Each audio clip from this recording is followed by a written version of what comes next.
Fala pessoal, vamos para mais um episódio do nosso speedrun, seguimos aqui subindo. Se você tá gostando do speedrun, tá aprendendo com as partidas, com as explicações, deixa o like no vídeo, se inscreve no canal se você não tiver inscrito e divulga aí pros amigos, pro pessoal que gosta de xadrez e que ainda não conhece o canal, assim a gente pode chegar cada vez em mais pessoas. Além disso, na descrição desse vídeo você vai encontrar 4 cursos meus e algum desses cursos pode te interessar. Tem curso da Ceciliana Naidorf, tem de peão dama, de anti-siciliana e tem uma coletânea de aulas que eu fiz para a Academia Rafael Leitão, que são mais de 40 horas de aula. Então, alguns desses cursos podem te interessar. Todos eles têm cupons de desconto que vão estar na descrição também. Dá uma olhada aí, de repente pode ter algo que você goste.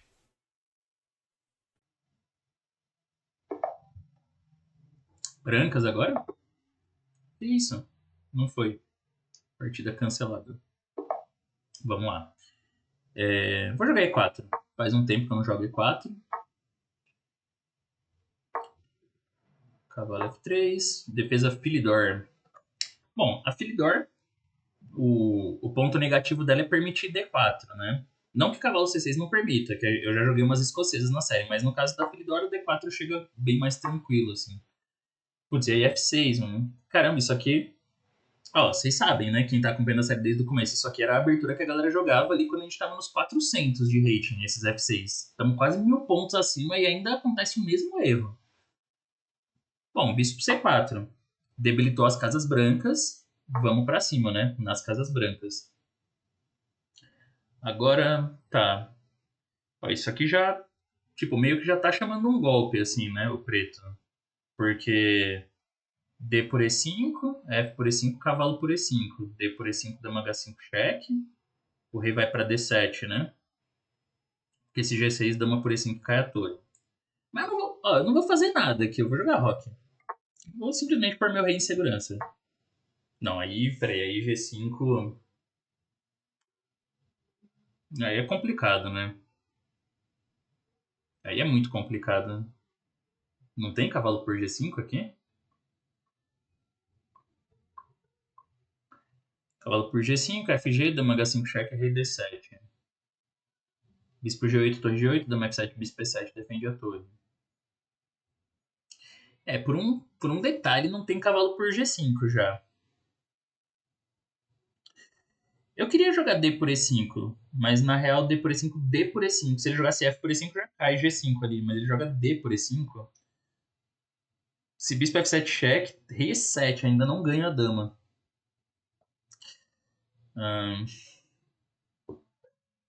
E se eu jogar cavalo por E5, ele vai tomar primeiro em... Bom, então eu vou fazer assim, eu vou jogar C3, porque uma das 10 é dama B3, aumentando a pressão nas casas brancas. Cara, o cara segue jogando de um jeito que tem que estar muito errado. Tá, mas agora eu vou tomar em E5. Eu vou tomar porque quando D por E5 eu jogo dama B3 e já tô colocando a torre em D1 bem rápido. Não vai dar, né? Isso aqui tem que estar errado. Tem que estar extremamente errado.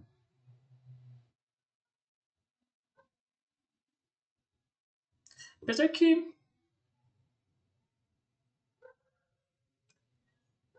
de alguma forma eu não acho que eu tô jogando do melhor jeito também. Torre D1, dama E7. Ele tá relativamente sólido aqui. B5 é uma ideia?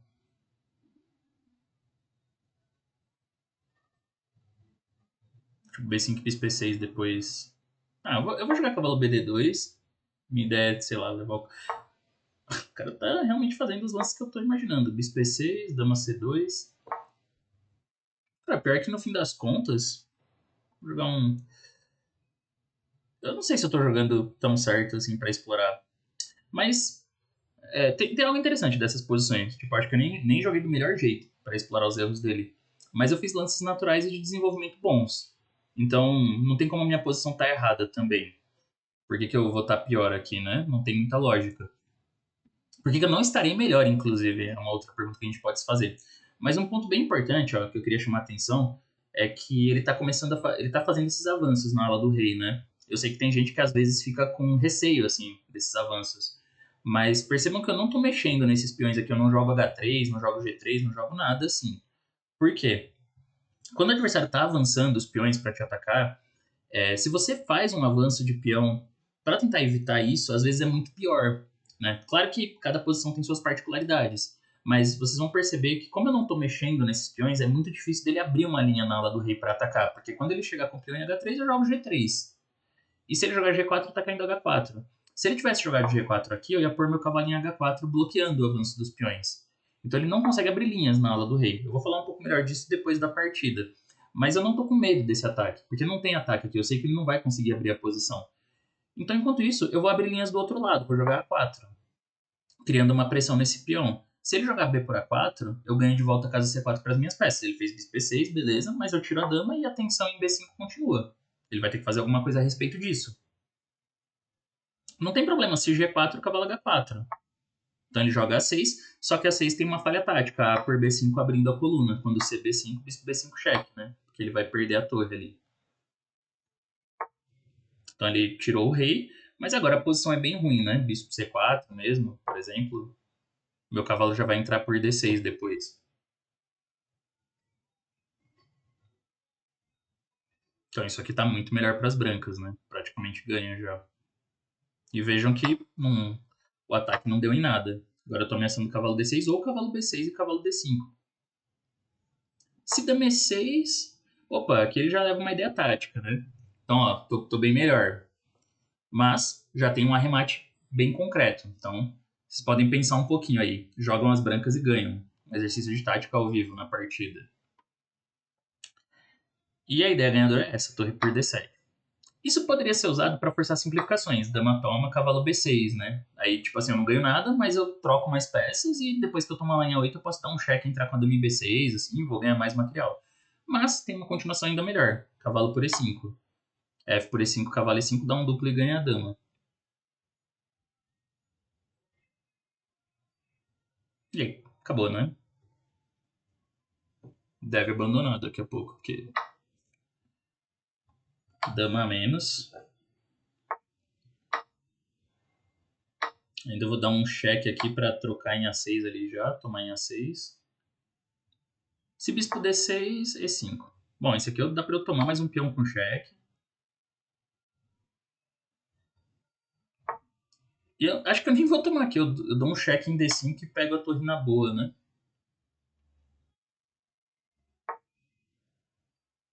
Bom, então vamos trocar mais uma peça com cheque, já que dá. Já que ele pôs o rei em G7.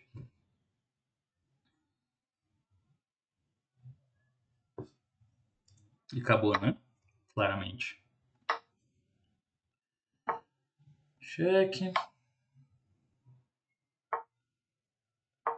Poderia trocar em H8. Geralmente é o lance que faz o cara abandonar, mas...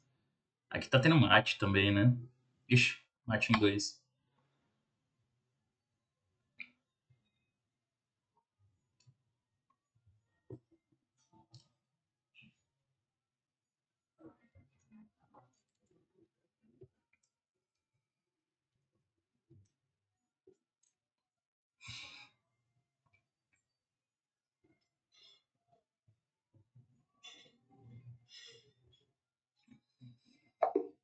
Abandonou.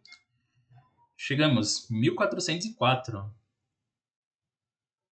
Então deixa eu marcar aqui. Finalmente passamos os 1400, hein? Depois de somente 123 vitórias. Putz, eu não sei se eu marquei a anterior. Talvez seja 124. Vou colocar aqui, qualquer coisa eu corrijo depois. Mas a partida foi estranha, né? Vamos falar a verdade, assim. Foi uma partida que lembra mais aquelas que a gente jogava ali com rating 400, 500. Vocês prometeram.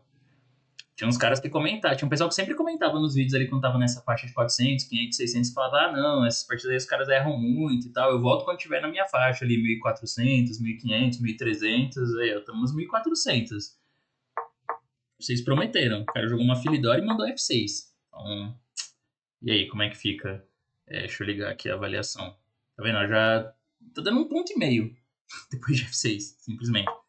Em princípio não tem problema nenhum com a Philidor, dá pra jogar, né? Mas eu já expliquei isso várias vezes. Aqui é por D4, cavalo D4, cavalo F6, cavalo C3 e bispo E7. Eu andei jogando Philidor em algumas partidas clássicas recentes, inclusive. Mas esse é o jeito certo. Aí roque, torre 8, bispo F8, faz uma pressão em E4. Tem um pouco menos de espaço, mas tá no jogo. Agora F6. Eu cansei de explicar, né, por que esse tipo de lance é ruim nos primeiros episódios da série. Bispo C4, você tira uma casa do cavalo, deixa o rei exposto, não consegue rocar mais. E aqui ele ainda mandou C6, tudo bem, eu roquei. E G5, né? Então, ó, eu fiquei na dúvida, mas cavalo por G5 já era o concreto. Eu senti na partida que eu não aproveitei da forma mais direta assim, os erros do adversário.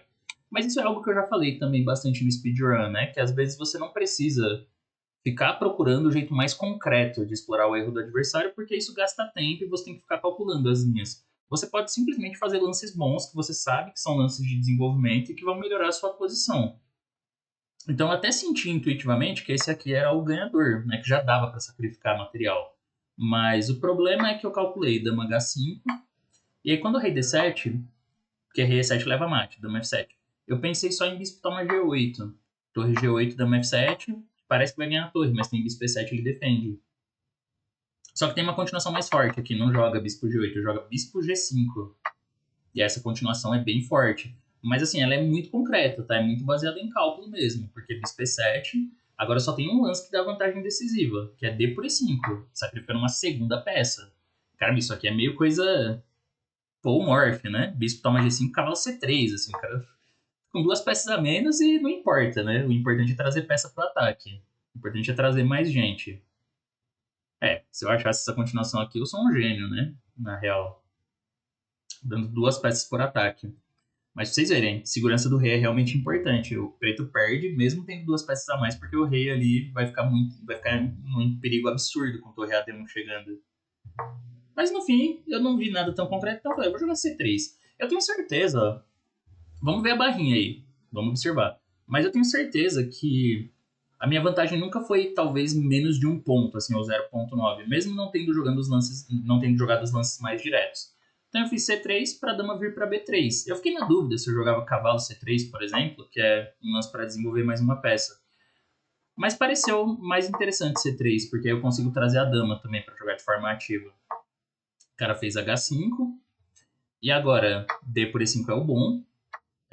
Dama B3 direto eu acho que também era possível. Não sei se mudaria muito, mas D por E5 ele gosta mais. E aí D por E5. Ah, aqui tem um detalhe, ó. Eu joguei dama B3 e esse não foi o mais preciso. Baixou para um 0,70 aqui a posição. Ó, eu vou pagar a língua, hein? Daqui a pouco vai estar igualado. Era mais preciso o bispo F7. E eu pensei nesse lance, porque esse rei F7 dama D8, só que ele joga rei E7. Daí eu pensei, mas isso não vai ter nada demais. Só que tem um detalhe muito importante, que na partida eu joguei dama B3, cavalo H6, torre D1, só que a dama veio para E7. Aconteceu isso, né? Com o bispo F7, o rei tem que ocupar essa casa. E aí ele fica numa casa que seria para a dama. Então agora a dama B3. Aí, quando o cavalo H6. Nossa, que realmente era muito melhor dar esse check primeiro. Porque para começar não tem cavalo H6. Já tem esse detalhe. Que no mínimo tem bispo H5. No mínimo toma o peão. Mas é mais forte ainda cavalo por E5. Nossa, esse é destruidor, né? Esse cavalo H7, cavalo toma ou dama toma, entra ali com tudo. Tá ameaçando o cavalo G6 e se F5, bispo G5, ganhando a dama. Então esse detalhe era bem melhor, assim, mais preciso, bispo F7. Dama B3, cavalo H6, torre D1, depois a dama E7. Mas olha só, eu joguei cavalo BD2 e a minha vantagem ainda é 0.7. Mas observem, aquele detalhe que eu falei de que os peões estão aqui na quarta e eu não preciso ter medo disso. Eu não preciso falar, não, vou jogar H3. Porque olha só, vamos dizer que eu jogasse aqui. Porque nessa posição, sei lá, dama B3, eu não troco as damas. Aliás, por que eu não troquei as damas, né? Porque nesse caso, a vantagem diminui muito, como vocês podem ver, ó. É que automaticamente, quando eu troco as damas, o rei dele já fica mais seguro. Ele vai pôr o rei em C7 e não vai levar um ataque de mate, né? É muito difícil das minhas peças darem um ataque de mate em cima do rei. Então aqui a minha vantagem qual é? É que eu tô mais desenvolvido. Eu já pus meu rei em segurança, tenho uma coluna aberta ali. Então é muito melhor eu manter as damas e jogar pela iniciativa. Por isso que eu fiz dama B3, cavalo e torre D1. Agora observem que eu não jogo nunca um lance como H3. Porque realmente eu não preciso ter medo de G4 aqui. Por exemplo, essa posição, torre D1, dama E7, eu joguei cavalo BD2, né? Vamos dizer que eu fizesse H3 aqui. Esse H3, ele acaba piorando a minha posição. Por quê? Quando chegar G4, ele vai conseguir abrir a ala do rei, de um jeito ou de outro. Ou eu jogo HG4 e aí HG4 abre a coluna H, ou eu vou tirar o cavalo. Vamos supor que ele fizesse agora G4. É que, claro, aqui é muito ruim porque cavalo H4 ganha um tempo essencial, né? Ameaça cavalo G6 ali matando. Mas vamos dizer, né, que não tivesse esse cavalo H4, que eu tivesse que jogar assim, sei lá, cavalo D2. Aí G por H3. Nesse caso tá ficando bem perdido, porque né, eu nem posso tomar em H3. Mas mesmo que eu tivesse como defender aquilo ali que meu bispo não tivesse, não sei, em F1, ele abre a coluna G. Então ele consegue uma coluna para atacar. E se eu jogo H por G4, HG4 abre a coluna H. É outra coluna para ele atacar meu rei. Então esse é o defeito de ter o peão em H3, de fazer H3 numa posição como essa, né? Você acaba... Parece que você dificulta, mas na verdade você acaba facilitando para o adversário abrir linhas. Por isso que tem uma regrinha que é evitar lances de peão na ala que você está sendo atacado, na ala que seu adversário está avançando.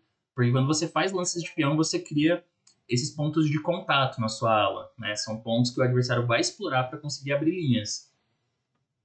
E justamente por isso que eu evito. Ele jogou aqui B5, mas ó, voltou a ser um ponto a vantagem. Bispo E2 e aí H4. Eu tava contando que eles jogariam um bispo E6, assim. Para isso que ele expulsou meu bispo de C4. Mas tudo bem, dama C2.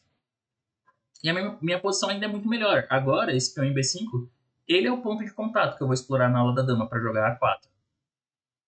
Eu tenho alguns planos aqui, né? Um deles era por que eu joguei cavalo BD2 sem mexer o bispo, por exemplo. É que eu queria usar, por exemplo, em vez de pôr o bispo em E3, né? É que eu queria usar essa casa para o cavalo. Então, às vezes, eu posso jogar cavalo F1 e cavalo E3 e tenho a casa F5. Agora, como ele avançou um peão na aula da dama, eu tenho esse ponto de contato. Então, eu vou jogar com A4, que foi o que eu fiz na partida. E enquanto isso, ele continua não tendo ataques do outro lado, porque não adianta nada assim avançar os peões, né? Se G4, sempre cavalo H4. Mas eu tava contando com isso. De qualquer forma, a posição dele vai continuar sendo chata. Por exemplo, se cavalo D7, já chega o A4 e ele não tem A6, pelo mesmo motivo da partida, assim, AB, CB, bispo B5, por causa da coluna aberta. Se ele jogar tipo B4, C por B4, já tem um problema em C6. E além de tudo, ele me dá a casa C4 de novo, né? A melhor continuação que o computador dá é jogar assim A6 e quando A4, dama B7, para poder defender B5. Mas agora uma ideia bem interessante é B4 para jogar cavalo B3 e usar a casa C5 ou A5. Então realmente, também é uma continuação forte essa. O problema dele é que ele não tem ataque e o desenvolvimento das pretas está bem ruim assim também, né? As torres não estão ligadas, esse rei dificilmente acha um lugar seguro porque ele já avançou muito na ala do rei. Então, apesar de tudo, a posição ainda é mais de um ponto para as brancas. Mas aí ele fez H4 que também não chega numa boa hora, né? A4 aqui é muito forte. Jogou bispo E6, dama C2, mas ele não consegue segurar essa tensão. Ele jogou A6 e aí fica bem perdido. Se fizesse B por A4, beleza. Eu posso escolher aqui se eu tomo de dama ou de torre. Acho que eu tomaria, não sei, de dama, né? Porque fica batendo em C6. Mas um ponto importante é que eu ganho de novo essa casa para as minhas peças, a casa C4, tanto para o bispo como para o cavalo. E sempre que ele faz H3, eu posso jogar G3. Tudo bem que esse peão às vezes incomoda um pouco, mas o mais importante é que eu mantenho as colunas fechadas na ala do rei. Então ele sempre tem dificuldade para fazer progresso, assim, para continuar atacando. Mas jogou A6, né? E aí depois de bispo B5 já fica bem perdido. F7, bispo C4. E aqui já tá bem ruim, tá vindo cavalo B6, cavalo B5. Ele jogou cavalo D7 e levou um arremate bem forçado, ganhando a dama uma boa ideia tática. Então é isso, passamos os 1400 e agora vamos rumo aos 1500. Vamos que vamos, né?